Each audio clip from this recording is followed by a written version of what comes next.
and Desmond right now. Sarah, can you move to the center a little bit so that we can see you? To the camera? Yeah, because this next question was going to be to you, actually.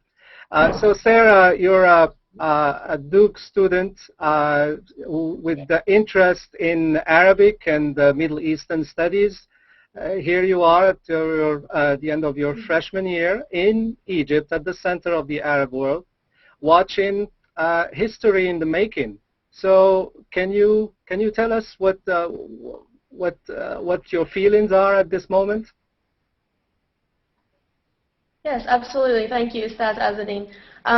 So far, Cairo has been an absolutely amazing experience. It's actually the first time I've ever traveled outside of America, so getting a new perspective on what exactly it means to travel outside of America and see a new culture right here in Cairo has been incredible and quite humbling as well. What's really impressed me the most and what has made this particular trip very interesting for me and the rest of the students at DukeEngage is that we're one of few Americans here in Cairo right now, so we're getting to witness this transition to democracy firsthand. And it's something that I think we'll look back at quite fondly and with memories that not many people may get to have. One of the things that's actually really impressed me as well is the Egyptian people and the people that we've been able to interact with here through our partnership organizations. So rather than sitting home in America watching, the news or reading newspapers, we're actually here seeing the election through the Egyptians' eyes. We've heard things like, "This is our country, it's time for change." I've talked to supporters that are for Shafiq. I've talked to supporters that are for Morsi. I've also talked to an incredible woman at one of our partnership organizations who has been really involved with the election and frequented Tahrir Square many times, who is finding her voice in a different way in democracy by abstaining the vote and boycotting the election, which is quite interesting as well to see how maybe the low voter turnout will affect the election. Yeah, and so maybe Desmond will have a few things to say as well. Yeah, please let Desmond come to the camera too. Desmond, can you please respond to the same question and just share with us your immersion, also experience into Arab culture in Egypt? Sure. Like Sarah said, it's been a very amazing experience. I'm very thankful to have been given the opportunity to do this. I guess one of the things that has really amazed me in witnessing this transition is I've been able to really see democracy or the democratic process and other political processes develop. In the United States, we sort of take for granted the validity and the efficiency of our political processes. We don't really think about things such as, voter fraud or failure of our political institutions. While there might be debates, that's not really something that's on our minds.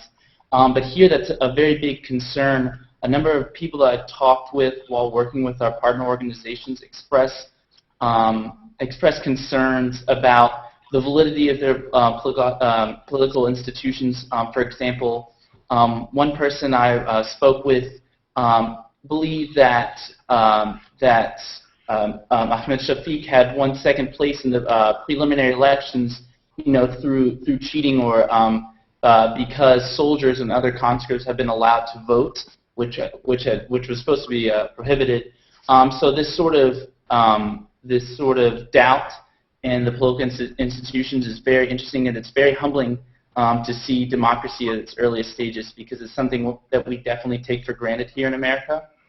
I've also been very excited because I believe this whole transition has allowed Egyptians really to open up and to talk with us about topics that I believe were previously considered taboo or not something that you would speak about in public.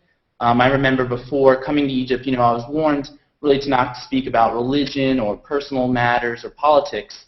But here, people have been very eager to engage with us on that level, and I think the reason is that the election provides a sort of medium for connecting to these topics. For example, when speaking to someone about Morsi and the Muslim Brotherhood platform, it was very interesting because they then opened up about their views on Coptic and female participation in the government, or women's role in the public society, or things like that. So it's been very enriching to be given the opportunity to speak on topics that I don't think I would have had the chance to speak on with Egyptians at a different time or a different context.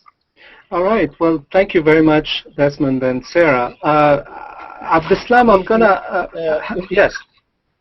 I'm not sure.